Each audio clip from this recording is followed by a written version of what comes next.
Thank you for joining me for another 5 good minutes with the Word. I'm Barry Bryson, and we're continuing our study and our introduction of the book of Esther. We talked about the historical events, most of them anyway, that lead up to the telling of the story of Esther. We are dealing with King Xerxes, although he's called Ahasuerus, and both of those names are the attempts of people who don't speak Persian to try to pronounce his name, which probably sounded something like Kasharkashez, which the Jews then uh, translated Ahasuerus or Ahasuerus or something like that. There are hard H's in that. And the Greeks called Xerxes. That's as close as they could get. But his name was something probably like Kasharkashez. He is the son of Darius the First and the grandson of Cyrus the Great, who really was a great, great man. We know Darius the First because his campaign against the Greeks was thwarted at the Battle of Marathon, even though the Persian Empire was huge and rich and powerful, and the Greeks were just a coalition of little city-states. But they repelled the Persians. And Xerxes himself was repelled. His invasion was halted, and the tide was turned at the Battle of Thermopylae when the Spartans, 300 Spartans, just stood in the pass and would not let the Persian army get through. And so he's back from that failed campaign when the events of Esther unfold.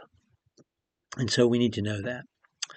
Let's talk about the text of the book of Esther. Esther is a puzzlement because you know who doesn't make an appearance by name anyway, anywhere in the book? God. Lord, God, Yahweh, not mentioned. Heaven, not mentioned.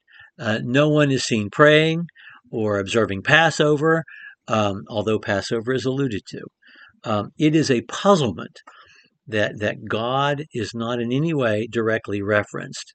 And so some have questioned, then why would we have this book in the Bible? Because it's an important book. And I know whether Jews have it, and I'll talk about that in a minute. But why do we have it in the Bible? Why is it important to us? So many books of the Bible show us God in action and say, this is God in action. But we don't have that happen to us in everyday life, do we? I mean, we don't. We think to ourselves, that must be the hand of God. Sometimes. But how many times could we stop and say, that's the hand of God? And we don't stop to see it. And in this book, we have to look.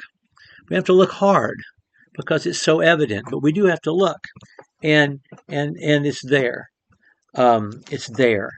The hand of God is clearly moving everything. There are too many coincidences that allow this to play out without the hand of God being there. We do see people fasting.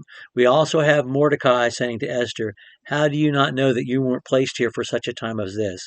And you want to ask the question, by whom? Well, we know by whom.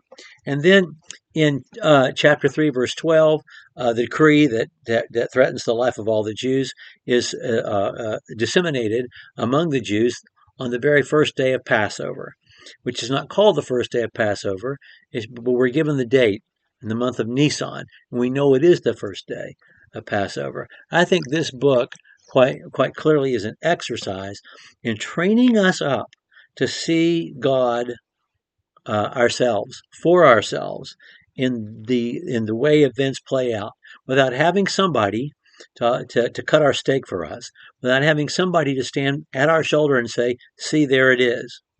That's why it's not just a wonderful story and a violent story.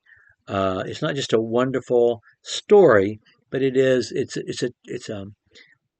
a training lesson. It's for the advanced student, and that it's training us to see God in the unfolding of events without being told, so that in our own lives we can see God's hand in the unfolding of events without having someone with a big sign that says God, God, God, because we can see it.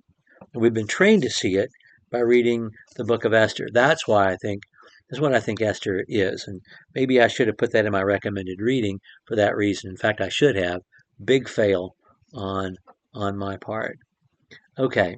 Well, that's my introduction to the text of the book of Esther. It is just a riveting story to read, and it has so much historical detail and accuracy in it. I must say that Esther never ends up in the in the Persian Chronicles. Her name doesn't end up there. But Mordecai's does. There was a highly placed government official who was one of the chief accountants of the money coming in, which is interesting. We see the way things play out.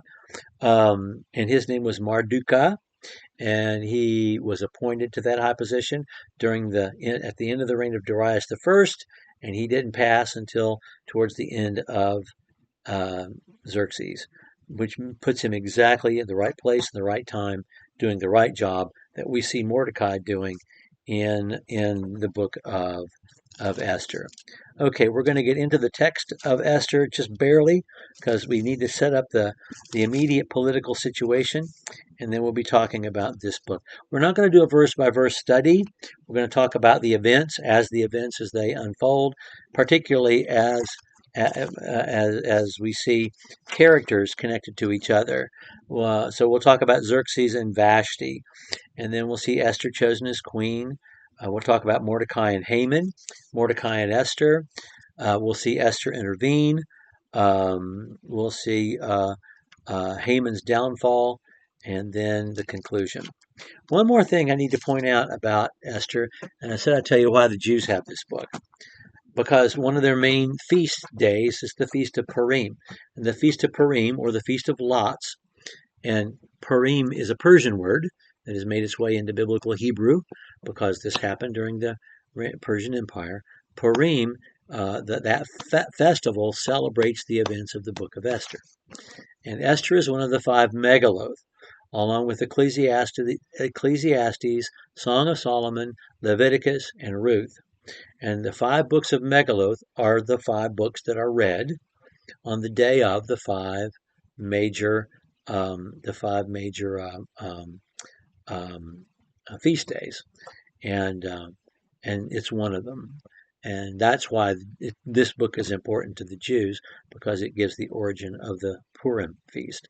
We don't celebrate the Purim feast, but we do need to see the hand of God unfold in the events of our lives, and Esther trains us up to do just that. Thank you for joining me for another 5 good minutes. We'll start with chapter 1 next time.